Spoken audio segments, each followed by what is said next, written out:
I just got up and started running towards the casualties. There was rounds hitting in the dirt next to me from a machine gun.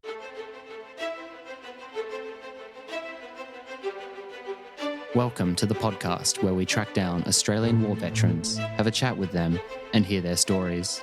I'm Alex Lloyd, and this is Life on the Line. The only thing I was scared of was failing, was letting down the people there that I was supposed to support. Things went south really bad. You've got to have an element of crazy to be good at what we do. There was an ego attached to being a gunfighter.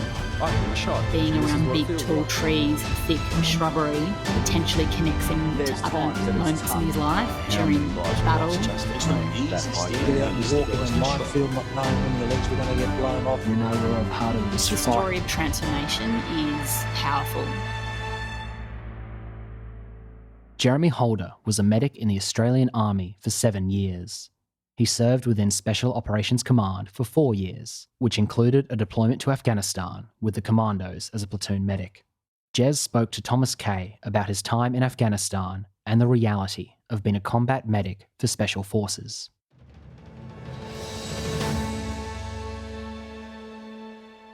I'm Thomas Kaye, and today I'm speaking over Zoom with Jeremy Holder. Jez, welcome to Life on the Line. Thanks, Thomas. Thanks for having me. Let's jump into the early days and tell us a bit about your childhood and upbringing. I grew up in Perth in Western Australia. Grew up in the northern suburbs, just with your, I'd assume your standard middle-class family. Mum and dad built the house before I was born, and they're still in it to this day. Pretty boring childhood, I think, just your standard. Stock standard. Yeah. Was there anything that you had any sort of military ties in your family or anything that sort of gave you that little bit of something to pull you in? Mum and dad tell the story that they knew from a very early age. And I think they talk about, not long after I could talk. So, 2 or 3 years old, being really drawn to the army. So that was before I was able to have any influence from any family members. Don't recall ever meeting my grandfather.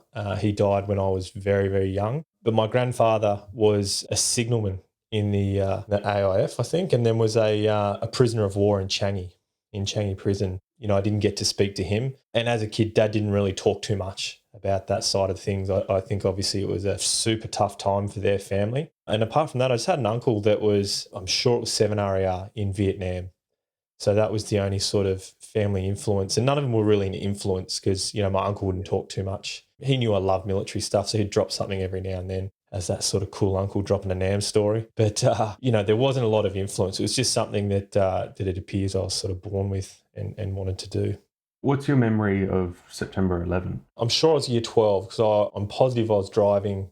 I had my Ps not long and I was a basketball referee as my job. So I remember coming home from basketball and reffing games. So you get home quite late and sitting down and grabbing some snacks after running up and down a court 2,500 times in a couple of hours. So and I sat down on the couch and I put the TV on and like everyone, the vision was on every channel. And at first you almost thought it was the same movie on every channel. So I remember it happening and I remember it being just that powerful vision. But I suppose I was quite naive. I didn't have, being so young, I think I was 17, only just 17. So I probably didn't have the, I didn't really understand the magnitude of what that meant and what was going to happen from there. So in my mind, I was already joining the army.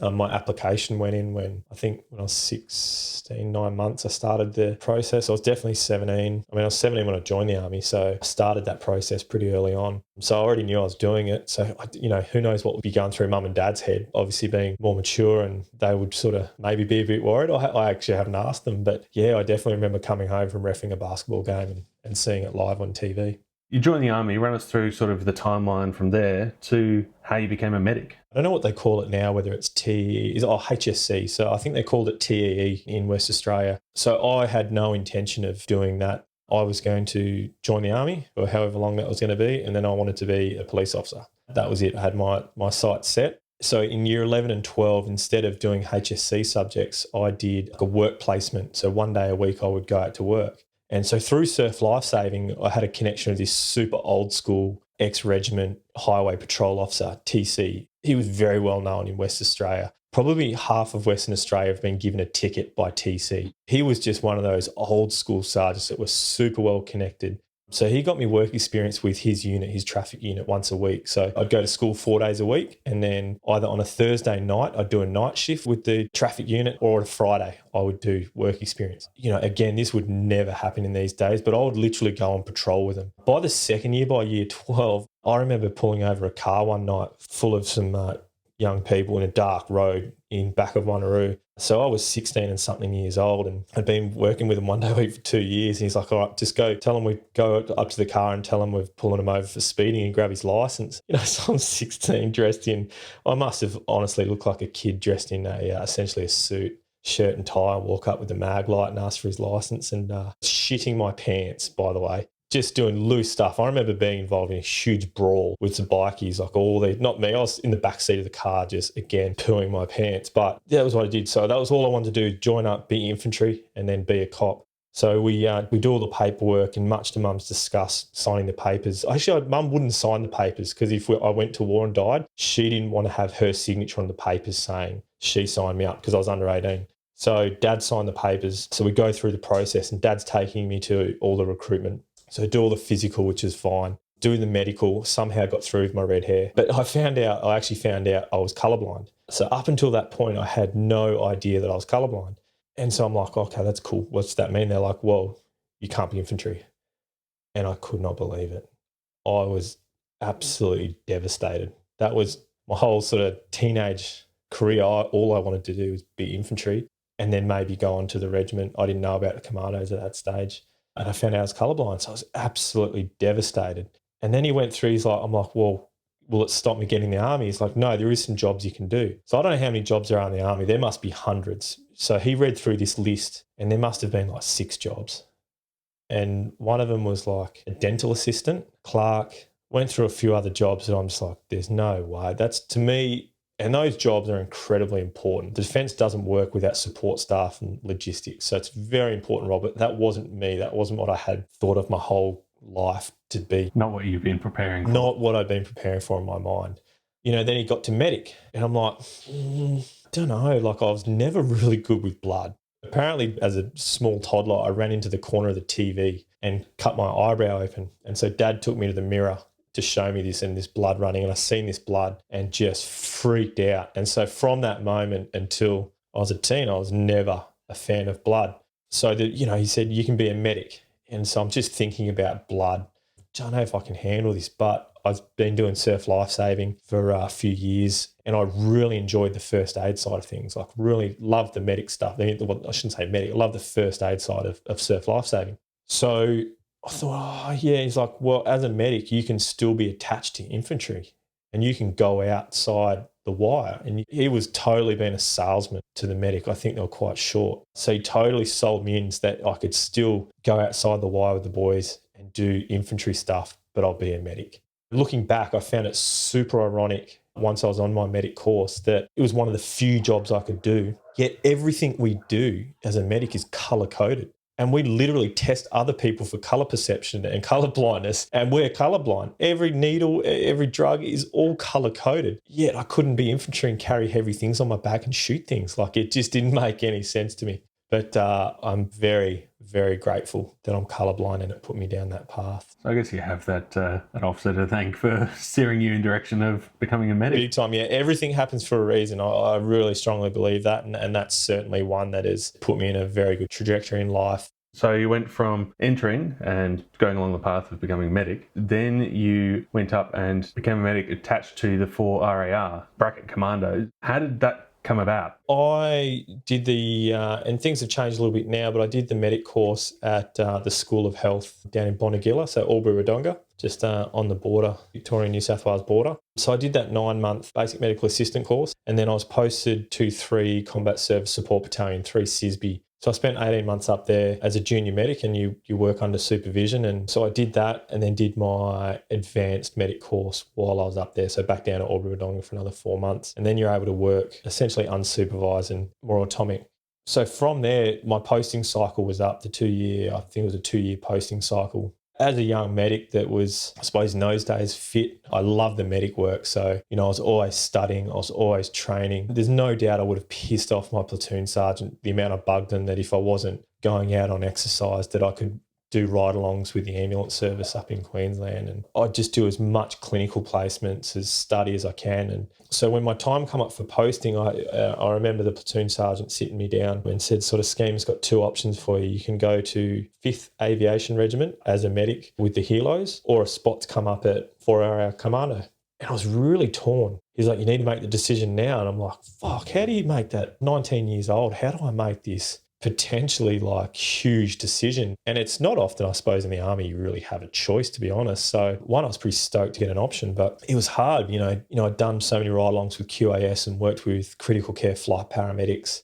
So I had this vision of what a army medic on a helo would be, but I didn't have a great deal of knowledge on what the medics did at 4 Commando. So I didn't have any contacts or any friends down there. And I believe it was still quite new for, it was only a year or two old, where I think they just had a company, Bravo company was the commando company, and then the whole unit sort of transitioned to a full commando regiment. So I really sort of thought about it and sort of asked a few of the medics and spoke to guys who'd been posted to the aviation regiment. And they were like, man, you very rarely get to actually go up in a helo. Like, you're not like the paramedics here in Townsville who are winching onto Magnetic Island or cruise ships and pulling off critical patients. You're, a lot of the time you're sitting in an ambulance in a remote airfield as medical support for the helos. So I'm like, oh, well, I definitely don't want to be doing that.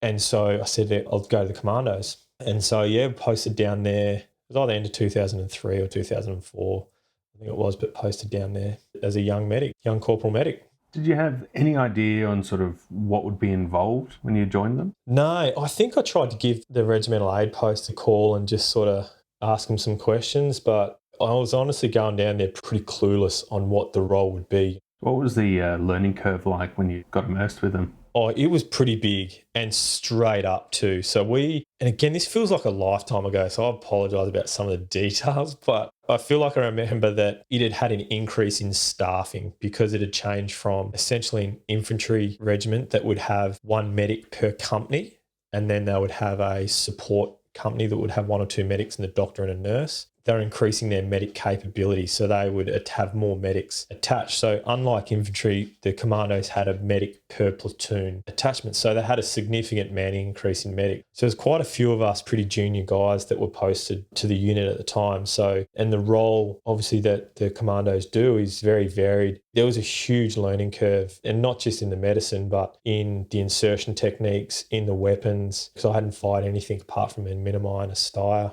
the parachuting, the amphibious, roping, all of those type of things. So it was a huge learning curve. I think it was within a couple of weeks of being posted, I got sent out to support a commando selection course at Holsworthy.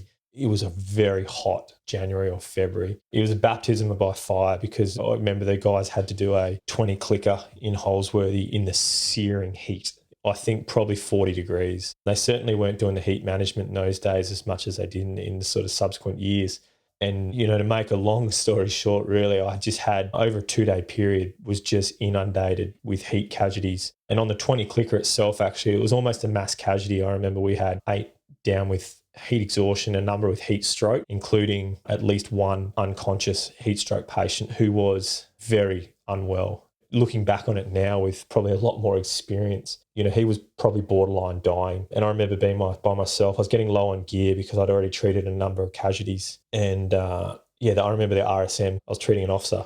I won't go any further. I was treating an officer and the RSM grabbed me. He's like, we need you now. And so we jumped in a Land Cruiser and flew to the finish line, and there was an unconscious soldier. And Jason Marks, who was a commando, killed in Afghanistan. So Jason and I were medics together up in Townsville. So I got posted down there as a medic, and he was down there on selection to become a commando. So I was medic we were very good mates up in Townsville. So he was on his selection. He smashed it in the heat. Was just, he's a fit dude. So Jace, I got there and treating this unconscious, and Jace comes across the line and just looked rat-assed, like he was hot. But he was doing all right. And he looked at me and he must have seen my eyes like dinner plates and treating this unconscious commando applicant. I'm like, bro, I need a hand. I need you to medic up. I need a hand. And I remember jumping on the phone and calling the RAP. We've got essentially a mass cas out here. I need a hand. And they're like, where are you? I'm like, fuck, I don't know. We're out the back of Holsworthy, somewhere. And so, popped them on, I think the RSM, and got the medics started coming out of the RAP in their own. I think a few of them got in trouble because they actually come out into the range in their private vehicles just with med kits and shit to try and help out. So, treated about 8 guys. Certainly the one guy I can remember who was critically ill. And so that was kind of my baptism of fire to the unit, doing selection. But, luckily I was able to, one, not kill anyone. As a medic, it's never a good sign. It worked out well to sort of say that, hey, this skinny, young, red-headed kid is not a bad medic. Before you wanted to see a lot of action, and then now you've joined the commandos and you're seeing a lot more, learning a lot more, and then obviously trial by fire. Were you happy with sort of the way things were going? Oh, very much. I mean, for me, it was just guys that you worked with, they were always driven to be the best at what they did. So, the physical training for me was just, to go from a logistics unit where I don't know how many of the hundreds of people at the CISB would smoke and not do any PT outside of compulsory PT. That was the complete opposite. Looking back on everyone in the unit that I knew, there must have been I'm sure there was more, but there was probably less than half a dozen to a dozen known smokers for the operators. You just wouldn't, whether they're hiding it, I don't know. Level of physical fitness, and then that would translate into their skill sets as well. So whether it was shooting, and at a CISB, at a support battalion, look, you don't shoot very often, and yet these guys were shooting daily a lot of the time. Daily to weekly they were shooting, especially for tag. I mean, they're shooting almost daily. And for a young dude, it was just amazing to be involved in some way. Can you tell us through to how you then found out that you're going to Afghanistan and your first thoughts following that? So I remember getting the news. As a medic, I was pretty excited. I didn't really know anything about it because there was no media. 2005 and 2006, there just wasn't the media coverage of SOTG. I think the Australian public knew that the special operations were over there, but there was just not the media coverage there is today. So I didn't have a great deal of information on what was happening over there and didn't know my platoon. And so, I went back home and my housemate was back by then. So he was the first medic on rotation 1 to head over. So I remember chatting about it, and then I'm like, I better let mum and dad know. So I jumped on the phone. I can remember exactly where I was standing, where I gave mum the call and said, pretty exciting news. I've been selected to go to Afghanistan. Just silence. I'm like, mum, you there? And then just this crying on the end of the phone, completely upset that her son was going to war. I don't think I was too sensitive in the way I dropped the news. Looking back on it, I'd probably approach that in a different way these days. They said the proviso of you going is that you need to complete your para course. It was a super busy unit. So as a medic, you have to, everything they do required a medic or medics to support the task. So we were pretty busy. So I hadn't done my medic course yet. Because I'd been a medic for however long there, 18 months at the unit. And so I'd covered lots of drop zones as a medic. And I'm sure you've probably talked to guys before about military parachuting. But they fall pretty quick so you don't get shot. So, guys just land on the ground like a sack of potatoes. And so I'd spent 18 months just scraping guys off DZs as a medic. So I'd treated some really nasty fractures, some serious back injuries, serious shoulder injuries. And so after 18 months of picking up these guys, they're saying, all right, it's your turn to jump. I'm like, I'm not afraid about the jumping part. I'm afraid about the landing part, just picturing the last 18 months worth of injuries of people I've treated. It was a physically demanding course. And then it sort of culminates with the last few days of 6 or 7 jumps, 80 kilo fighting weight in those days. Not like Dan's 70 kilo dickhead. I think I was 80, 85 kilos. And so you fall pretty quick. And so I got my first 5 jumps out of the way. And then I had the night jump. And I remember the winds were starting to come up, and winds and parachuting just don't go down well. My best mate, he was on the stick before me, circling and circling for what felt like hours. So, the normal army thing, you lay your pack down or you lay your parachute down and have a sleep. And so I remember sort of waking up from a snooze and saying, hey, has anyone seen Simo? And they're like, you didn't hear?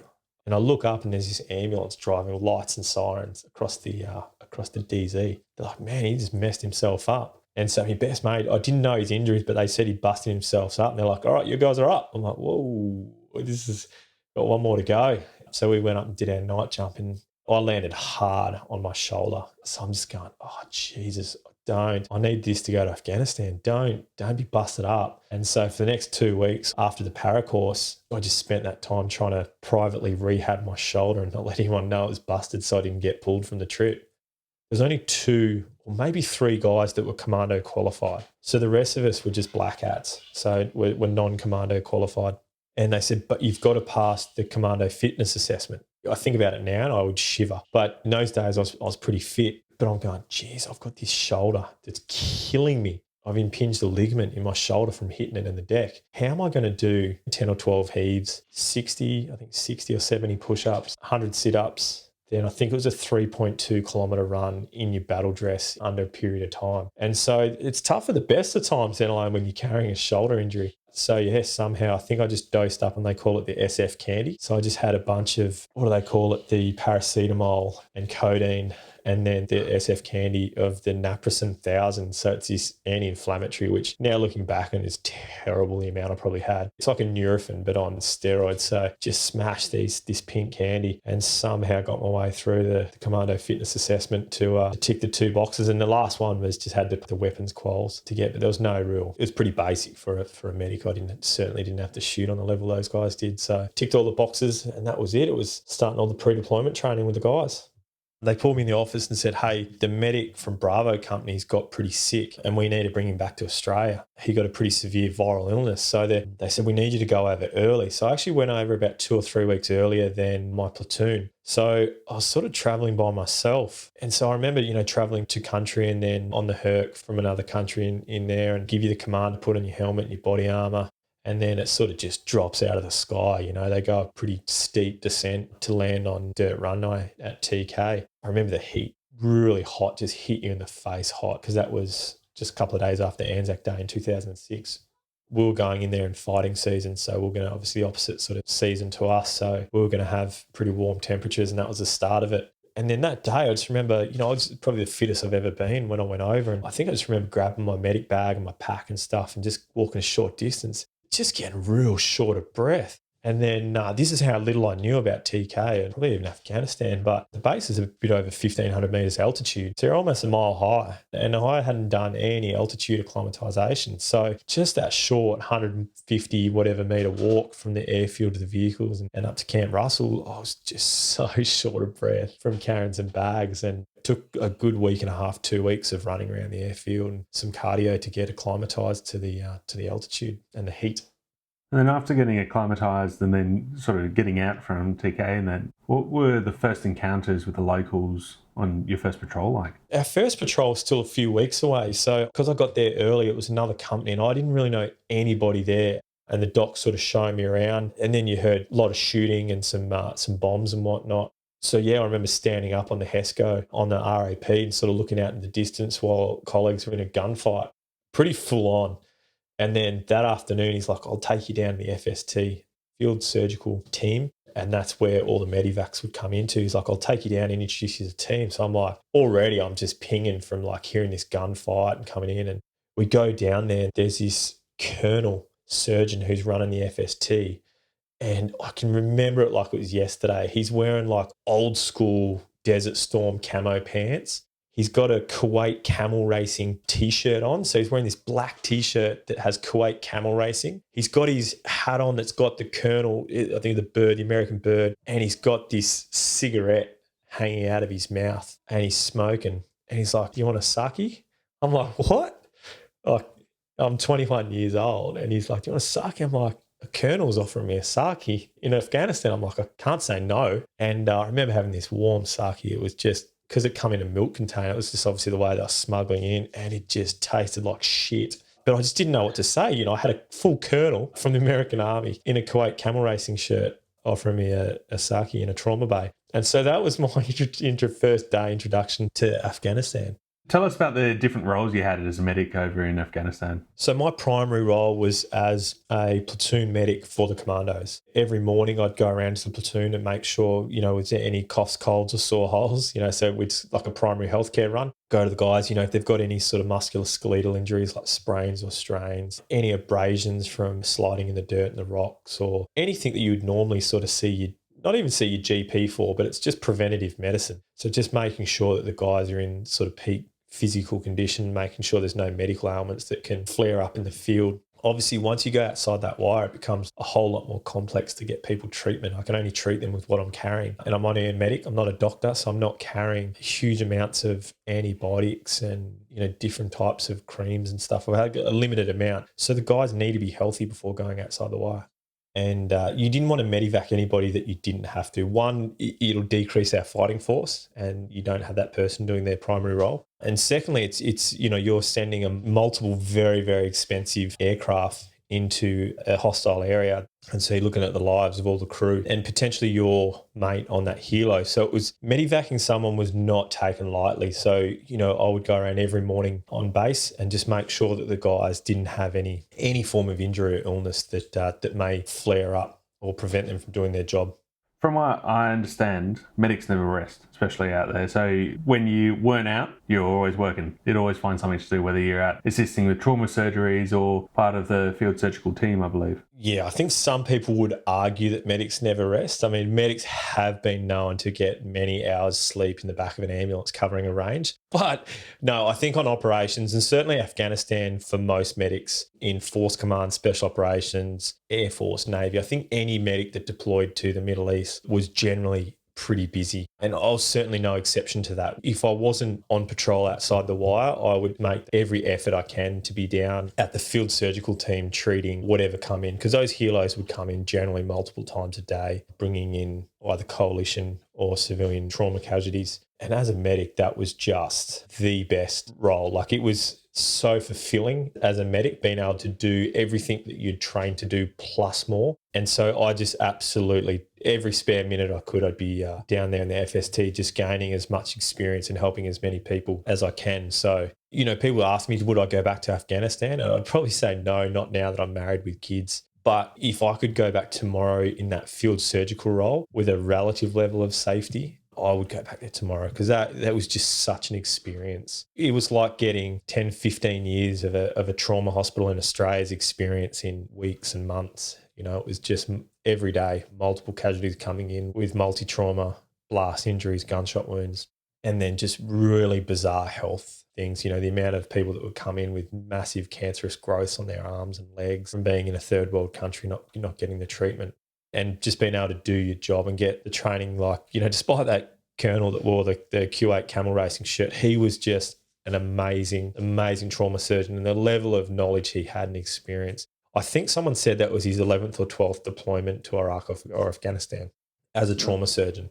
And then obviously would work in trauma centres in the US. So the amount I learned off the American trauma team and the flight medics was just mind-blowing and amazing. Can you share some of the memories that stand out from your time in Afghanistan, from treating some of your own troops there or part of the coalition through to also the Afghan civilians?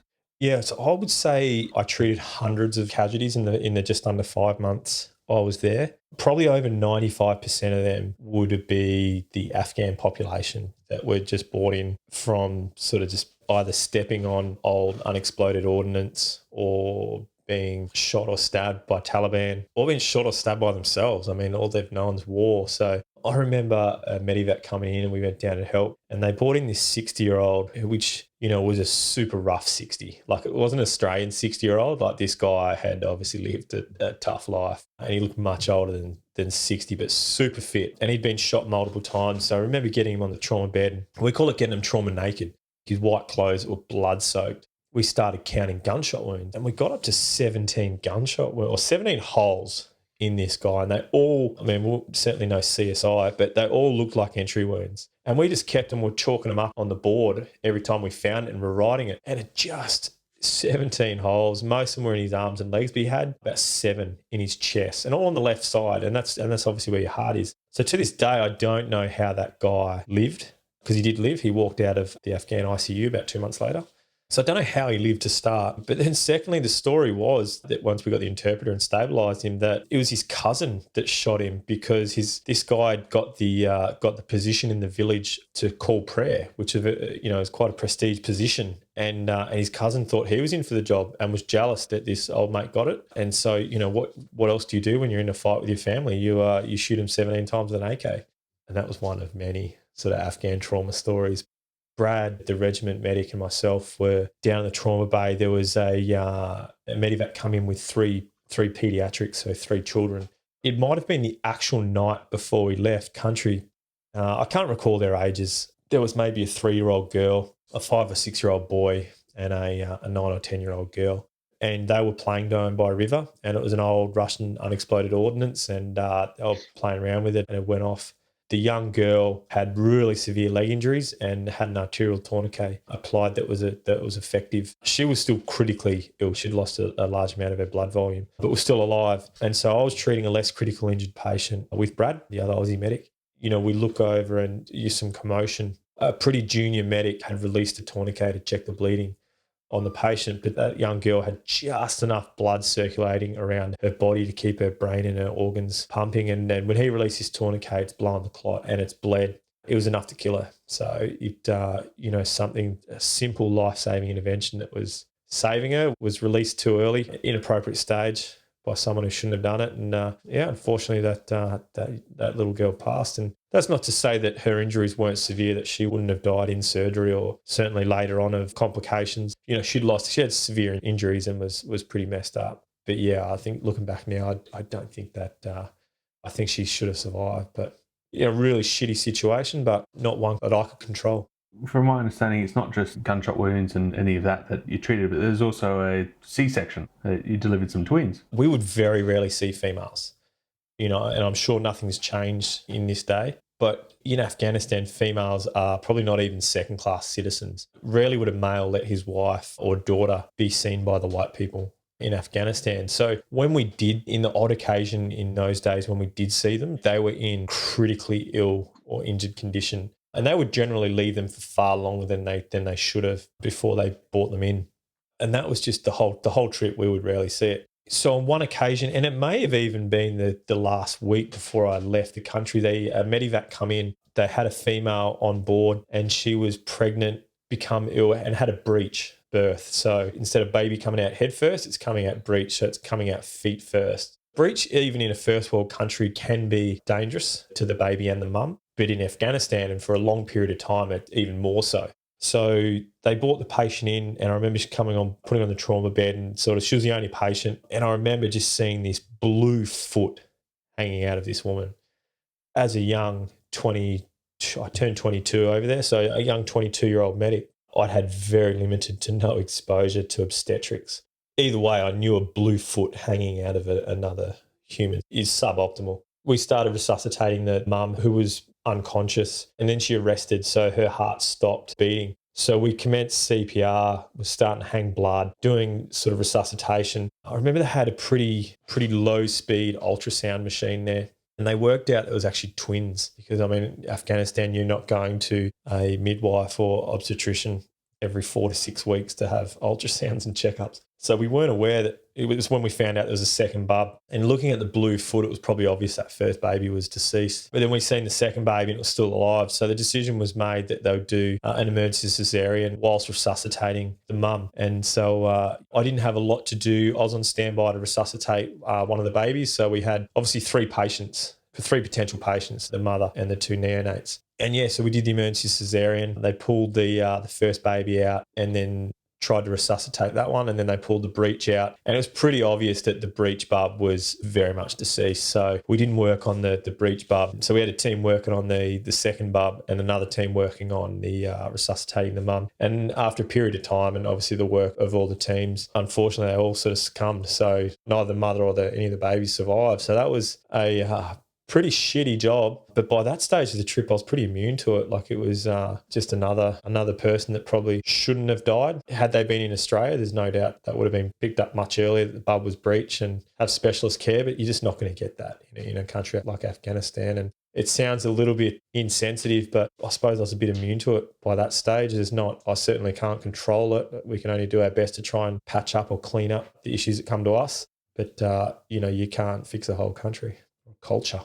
Was there anything that helped you and let your feelings go aside and just be able to focus on what's in front of you? Because a hesitation can be someone's life. So is there anything that helped you through making those tough decisions and just going straight into the job and not thinking about anything else, putting your emotions aside? Whether it's DNA or whether it's a mixture of DNA and training or it's training, I always try to surround, even to this day, I really try to surround myself by people who are way better at things than I am. We had a lot of senior medics on that trip, especially from the American side in the FST. Those guys were just, and working with some of the Green Beret, the American SF medics, I was surrounded by people that had done a lot of these things before. So I try to learn everything that we could off them, know my capabilities, what I can and can't do. I suppose that's self-awareness. As a medic, there's a small percentage of people and patients that we can make a massive difference in their outcomes, because there's going to be patients that no matter how shitty a medic you are and what you try to do to them, that they'll live.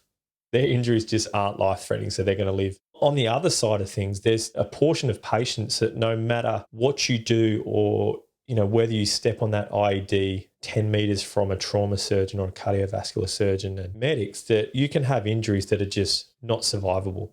And nothing you can do is going to bring that patient back. So you've got the spectrum of people that no matter how shit you are, they'll still live. And they've got this spectrum of people, no matter how good you are, they won't live. But there's this portion of people in the middle that an intervention that someone else can do, it truly can be life-saving. That's certainly I think the portion of patients that us medics, we strive to be the best at it. That one right intervention at the right time can make a huge difference to the outcome of that person making it home. So thankfully, that is a pretty small portion of people. A lot of the people we treat on that side, that they're going to live no matter what, thankfully. Patients like that with the resus of the baby and the many other patients that I treated over there, I would certainly try my best to make sure they survive. But at the end of the day, if they've got the injury or an illness that's that bad, it doesn't matter what the team or myself do, that it was their time. Operation Perth. What can you tell us about that? Yeah, so Operation Perth, we were tasked with clearing the Chora Valley from Chora down to Belushi. I think I said pre-interview, I'm pretty terrible with names. TK and Chora and Belushi, about the only things I can remember. So we were tasked with clearing that valley of high and medium value targets, and we were working with a coalition force. And so during the day, the commando force was clearing the valley, essentially door to door, going through trying to find bad dudes on one side of the river, and on the other side of the river was a company of American 10th Mountain Division.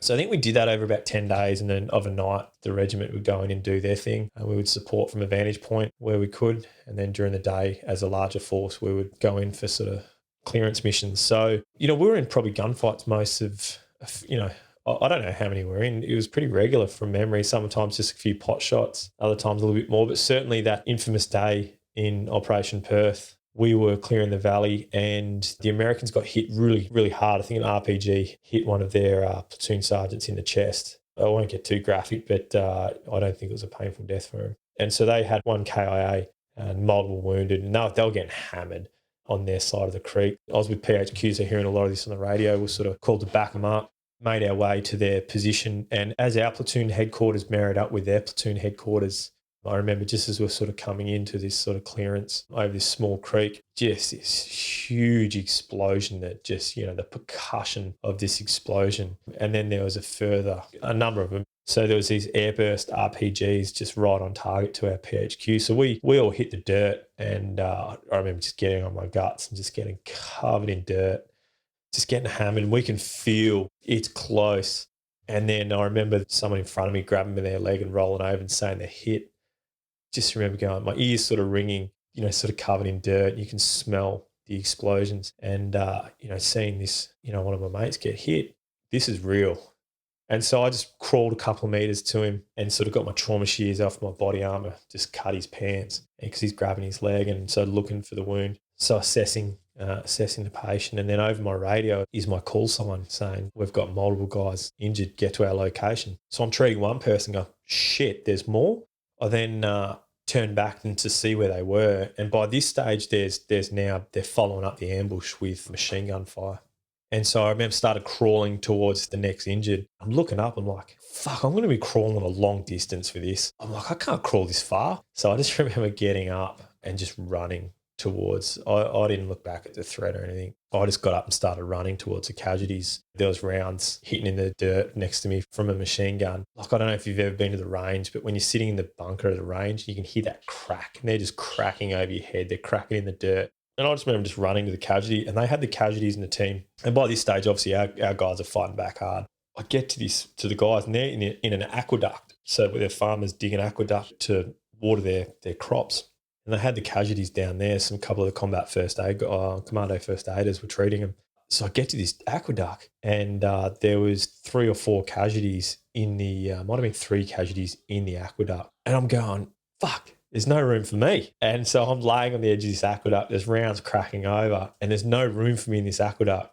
The interpreter's laying down, rolling around in pain, saying, I'm shot, I'm shot, I'm shot. So I go to him first and I'm like, where are you shot? And he's pointing to his ass. And so I sort of throw him down, and on his right ass cheek, it must have been about a 50-cent piece size patch of blood. And so I just ripped down his pants, and he's just got this little dot on his ass cheek. Are you fucking serious? So I just do a quick sweat. There's no other injuries, and he's rolling around like he's the worst. And so I just put him aside and looked at the guys, and the CFAs have done an amazing job on the patching up a couple of other guys. So I started assessing them. By that stage, there's still lots of rounds going around. By that stage, the guys went off to help with the fight so I can get some cover. And then the decision was made that we need to get back to a casualty collection point in a more safe position. We got the guys and then took them back to a casualty collection point and to work out all the sort of wounded that we had. And the guys were regrouping and certainly doing their business.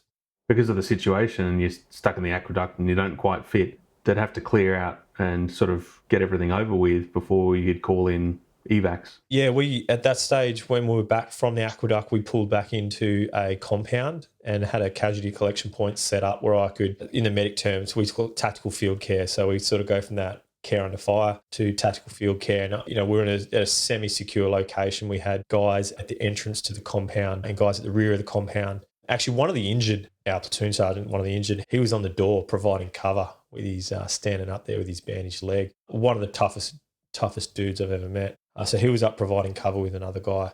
He was in a fair bit of pain, and I was able to then assess all the other guys. Was this how you earned your medal for gallantry? Yeah, I was subsequently awarded the Medal for Gallantry, which to this day I still think they sent the letter to the wrong guy. Any medic in my position would have done the same thing, and I certainly didn't think about, I don't think I did anything. Compared to what Brett Wood, who actually got injured in that battle as well, but didn't tell me till the next day, fragging his toe. You know, compared to what Brett Wood, Matt Locke and a bunch of other guys honoured to have been awarded that, but still think it was the wrong guy. You made sure the interpreter was all good as well? Yeah, he was fine. Yeah, he got medevaced and never come out and patrol with the Aussies again. It was too much for him. He was a nervous Nelly too, so it was bound to happen. You win some, you lose some. So are there any other key memories from your time on deployment that you'd like to share with us? We were in another battle and we'd used up a fair amount of ammunition. So they were bringing us more ammo. They airdropped it, and so we sent a Bushmaster and filled up this Bushmaster with ammo. So we had a bit of a standard army working party unloading all this ammo from the back of a Bushmaster from picking it up from a helo. And as we're doing it, just these rounds started flying over our heads. We heard something go over our head. We're like, what was that? And then a few seconds later, boom, in the background, was that an RPG? Was that at us? I assume so. And then next minute, it was just followed by machine gun fire. We were way out on this hill overwatching the valley. So whoever was shooting at us was from a pretty big distance. And so we've all hit the deck from doing this ammunition dump. So myself, I think it was Jamie the SIG and a few other guys, and our platoon sergeant and one of the operators just standing there looking down on us going, what are you doing? Well, like, there's rounds shooting. They're like, it's from so far away. Get up and get the ammo. I won't use any other words that they called us, but and then it sort of got more intense and more intense. I remember sort of falling back to platoon headquarters just a bit further back from a Bushmaster. Because I was unloading, I didn't have my gear on. So I had my body armor, my helmet, and my rifle. There's probably some sergeants out there just wanted to put one on my chin, but my rifle was quite a few metres away. Not a lot, but I was behind a Bushmaster, essentially feeling naked, looking at my helmet, body armor, which is about 2 metres from the gear, going, fuck, what do I do? Do I just wait for it to settle down, or do I run out there, get my shit, and come back just in case it gets worse? I don't want to be caught here with just a pistol on my hip and a T-shirt. So I ran out and grabbed my body armor. Nothing happened. But in my mind, I was like, oh, man, if I get shot running out to get my body armor, that's not going to go down well. Not a good look. Not a good look at all. And so I remember that I put all my shit on. I remember one of the guys sprinting from one of the vehicles towards me, and he just slides, does this like baseball slide in behind this mound to where I was. Hey, bro. And he just pulls out a bag of snakes. He goes, do you want a snake? And we're just like, this round's cracking over. He slid in. He's like, do you want a snake? I didn't know what to say. I'm like, sure. I grabbed this red snake. He goes, oh, man, I'm going to get to the mortar car. Then he just ran off again. Just kept on going in that direction and with his rifle and his bag of snakes. Just one of those moments where it didn't feel real, because we were, I think by that stage, it was later on in the deployment. You know, we'd been in a few gunfights. I guess overall, though, it's a tough job that you have to do on the front line, and even when you're not on the front line. Would you say that the effects of war and combat are pretty heavy on the medics as opposed to some of the other roles? I don't want to talk for anybody else and their roles. And I look at people's experiences as very subjective to them. So, what one person might see as a full-on or traumatic event might be nothing for someone else. It's very subjective, and there's lots of probably be a very rich man if I could work out the causes to it. But everyone's different, so I don't want to say the experiences of a medic is anything worse than someone being on a base. And I've had lots of conversations with people and certainly operators about our trip. Like I was only one of many medics that deployed with special operations that have just done phenomenal jobs. Many of them have been recognised for what they've done. Some of them haven't been recognised for what they've done, and they've done some pretty crazy things. But, what's there to say that medics have, despite all the trauma of treating civilians, and I count myself very lucky that I didn't have to treat an Australian soldier that was killed. The same can't be said for some of my mates and colleagues. So I'm very lucky on that sense. Certainly treated lots of people who succumbed to their injuries, but no Australians, thankfully. So, I don't want to be the one that says that medics see a lot more worse things. The other thing is we're trained for that as well. You spend a lot of time training on mannequins, training on other training tools, and doing ride-alongs with ambulance services, working in trauma bays in hospitals. So you're trained to do that. So just like some of our contacts were probably more a heart-racing moment for me than the operators, because that's what they train to do. So when they do it in real life, it's just game day for them. And like a medic, treating casualties is game day for us. Everyone's different though. So some people carry that burden more than others. Would you put it down as it takes resilience to do your role, to be able to be that type of person that can put it aside and just go, this is my job, this is how I'm going to do it, this is what I need to do? Oh, for sure. It takes a different type of person to be a medic. And that's not in any form of elitism or whatnot. Most of the time, it's just you. That's a heavy burden to carry, being the only medical person. And looking back on it now, after, I suppose, being a medic for 18, 19 years now, that I was 22 and certainly not experienced. So, I look at what my role was. It's pretty scary looking back on it. So I think that, a lot of medics are resilient. A lot of people say that we have a pretty dark sense of humour. So many times where if you told a story or repeated some stuff that was said at a trauma casualty or a deceased person to a non-medical person, they may think you're a very sick person. And this is most medical professions, that we have a certain type of dark humour. And I think it's our cope mechanism. It's our way of being resilient, is that dark humour.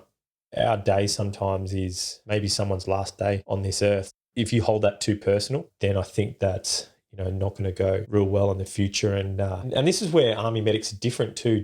And when I say medics, I mean the whole medical fraternity. So doctors, nurses. Unlike when you work on an ambulance, most medical people and paramedics in the civilian world chances are they'll never respond to someone that they know. Whereas as an Army medic, you're treating your brothers. Like, these are the guys that you have known for years. You know their partners, their wives, girlfriends, kids. You train with them. You go out with them on weekends. You spend more time with these guys than you do with your own family a lot of the time. And so you have this bond that is nothing that I've experienced outside of the military. And you may be called upon to treat them, and they may be critically ill and they may perish. And that's something that I think is pretty full on and very unlike any civilian medical practice. So I think for that medic to be able to go on after treating, having that thought that, your treatment may or may not make a difference in this person's life is something that I think you need a pretty special person. Moving to the end of your time at Afghanistan, then it came time to go home. How was your adjustment settling back to a slower paced life? There's certain parts, you'd go to the shops and you'd see a kid who's just losing their shit because they can't get a Mars bar at the checkout. And then you'd think back and you're like, man, I just treated a kid who had their genitals dumped in boiling hot water because they cried. And this kid's mum will give him a Mars bar because they crack it for 30 seconds. And so things like that, I would just in my head be like, what is just that perspective of how lucky we are. I've been very lucky that I've never lost a night's sleep over anything coming home.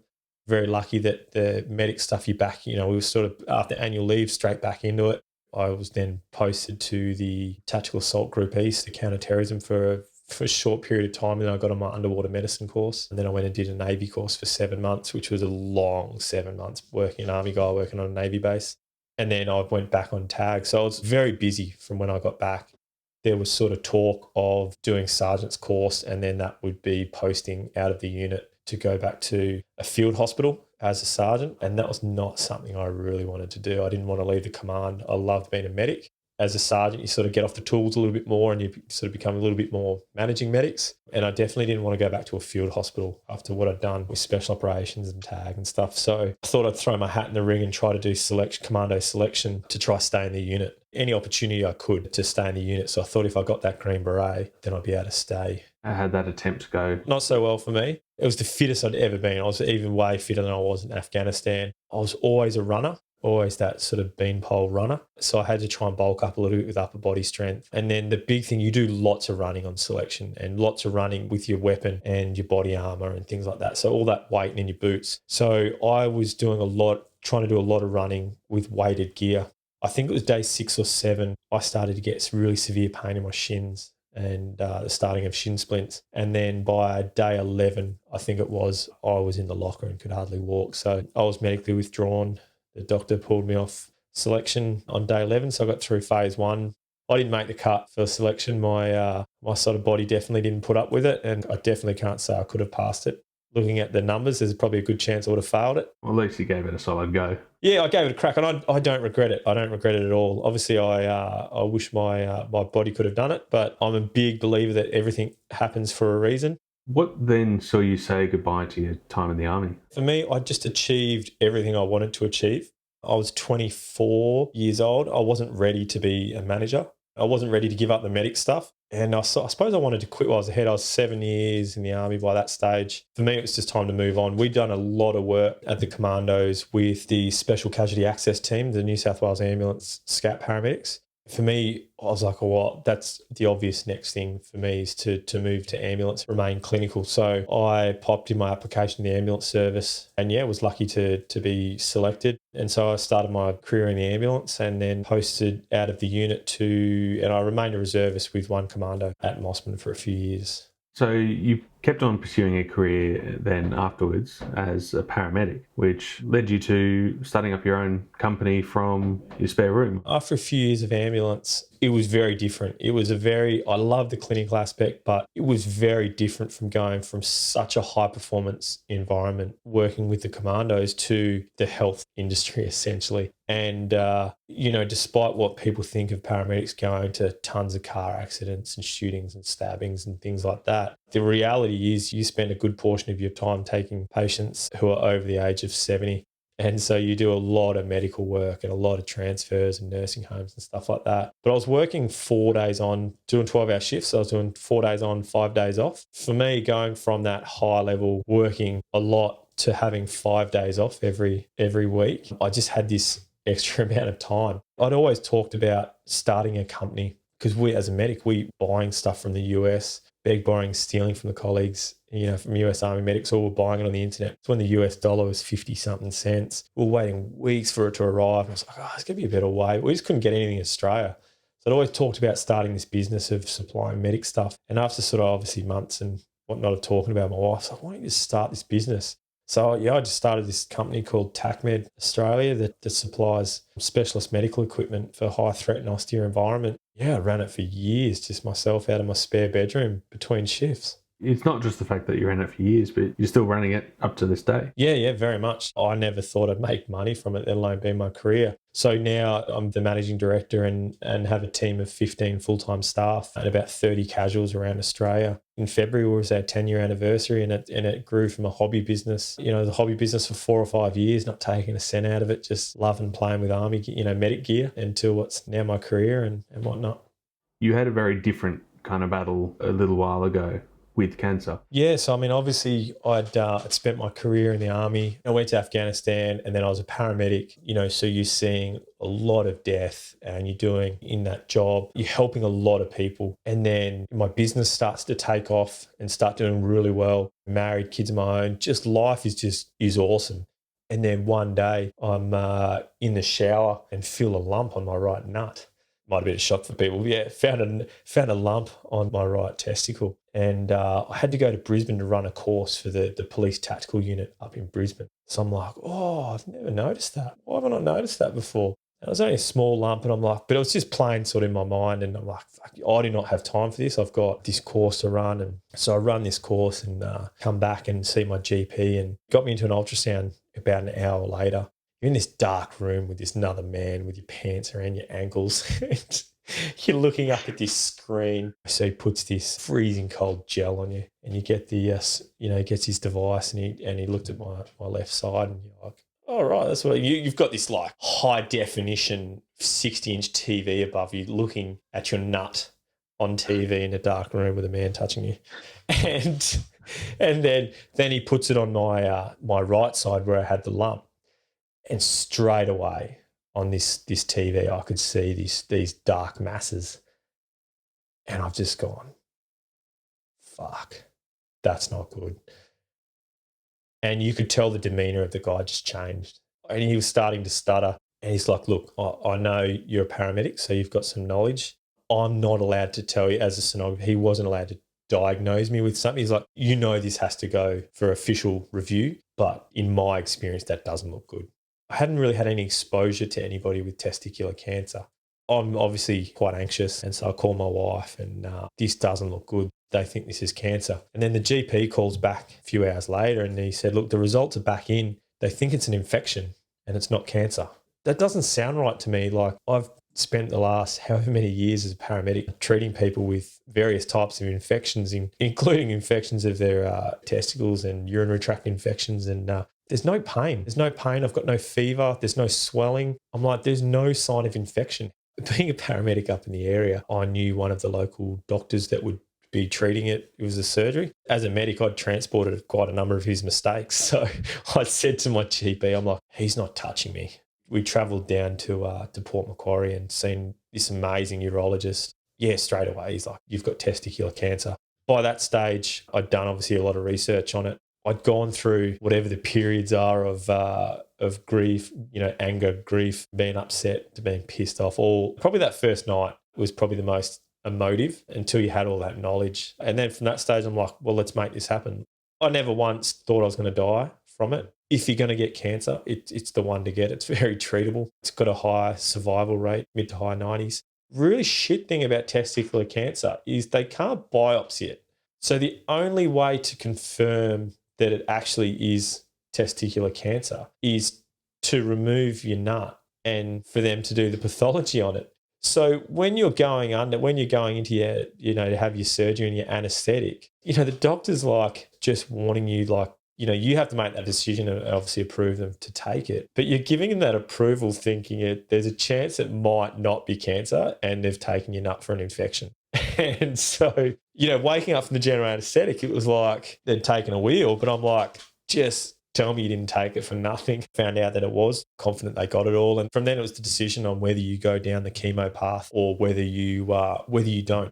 My father-in-law had testicular cancer when he was probably about my age, and the chemo almost killed him. And thankfully there's been 30, between him getting it and me, there's been 30 years of science and data. And so now they had the science there that say, hey, look, chemo only gives you about an extra 10 to 15% more chance of it not coming back and treating it. But can be long-term side effects of chemotherapy. Obviously, they're putting essentially a poison into your body. For me, I made that decision that if it was to come back, you're going to get chemo anyway. So for me, I was like, well, I'm not going to go through that. So yeah, after the surgery, didn't really sit still for too long, got back into life. Someone might pull me up here, but I think it is more common to get testicular cancer than breast cancer, but a much higher survival rate. Good to know for all the listeners out there. So check your wheels, Tom, check your wheels. Will do. How do you reflect on your time in the army, looking back over everything? I had an amazing time in the army. And that's not to say that, it's the army. So you do some shit things that you don't want to do or enjoy. But in general, I had an amazing experience in the army. It set me up for where I am right now, from the experiences, from the training, everything. So I had an absolute blast in the army. I'm very grateful and owe the army a lot for where it has brought me in my ambulance and now business. So you've got 2 kids now, is that right? Correct, yeah. I've got a pigeon pair, so I've got a son and a daughter. Do you think they might be looking towards the Army career one day? Mate, it's funny because I don't talk too much about Army at all. You know, the most I sort of do about Army is obviously Anzac Days. So I don't really talk much about Army at all. However, this is why I think it might be DNA, because my son, who's 8 years old, I took him to an Army disposal store and he went in there and his eyes just lit up. And he's looked at me, he's like, why did I not know about this place? I think a few $100 later, we walked out with, pains me to say this, that I paid money for scrim camouflage and netting and stuff. But my son is sick for it. The other day, he's built a hide across in the bush from us. He's in there with a fake M4, Army scrim, wearing his camo pants. So I think there's a good chance that certainly my son may go on to join. But, you know, that's his decision. I have a feeling it'll be the same as when I joined, is that I don't think my wife will have a bar of it. And I think I'll be signing documents if that's a decision that he ends up making. Well, Jez, it's been a pleasure having you on the podcast. Thanks so much for your service and for sharing your story. Great. Thanks, Tom. Thanks for having me. I really appreciate it. I'm Thomas Kaye, and you've been listening to Life on the Line.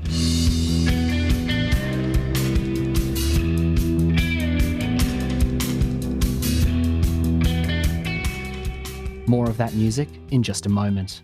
After we recorded this interview with Jeremy, he was awarded Veteran Entrepreneur of the Year by Prime Minister Scott Morrison and the Australian Government Department of Veterans Affairs for his work with TACMed Australia, an Australian veteran business. Jez was featured in the 2018 documentary VOODOO Medics by Kristin Shorten. You can hear more about the voodoo medicine movement and that documentary in the Season 2 bonus episode, VOODOO Medics, with Mark Donaldson VC, Dr. Dan Pronk and Kristin Shorten. They quite often dealt with patching up the enemy. They quite often dealt with patching up the civilian population as well. Having this misconception that every veteran, and particularly every combat veteran, is damaged and all of them are coming apart with post-traumatic stress. They've got their mates' lives in their hands. They're also required to fight. They're under a lot of pressure and they carry a lot of responsibility. Jez also mentioned Dan the 70-kilo dickhead. That would be Dr. Dan Pronk, who last year published his book, Average 70-Kilo Dickhead, Motivational Lessons from an Ex-Army Special Forces Doctor.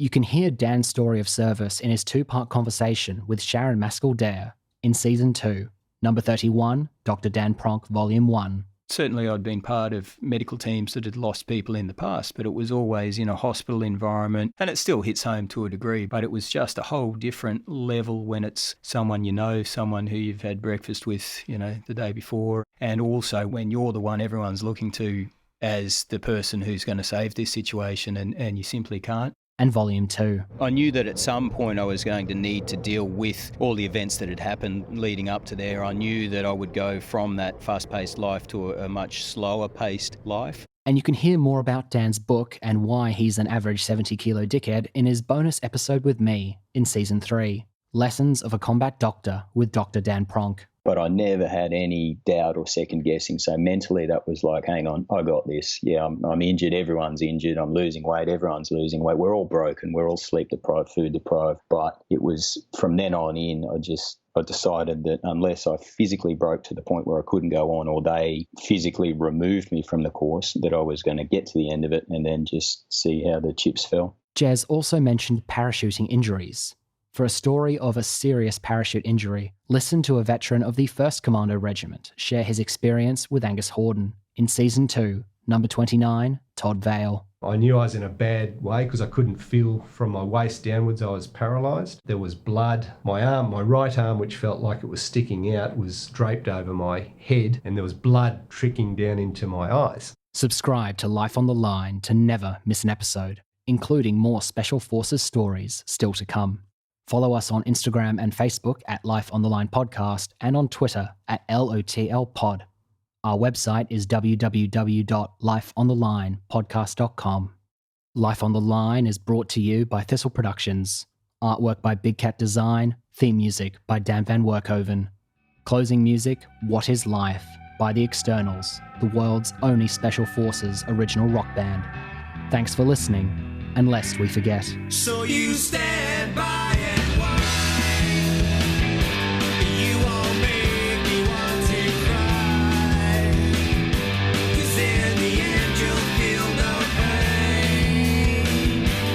There's no afterlife but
the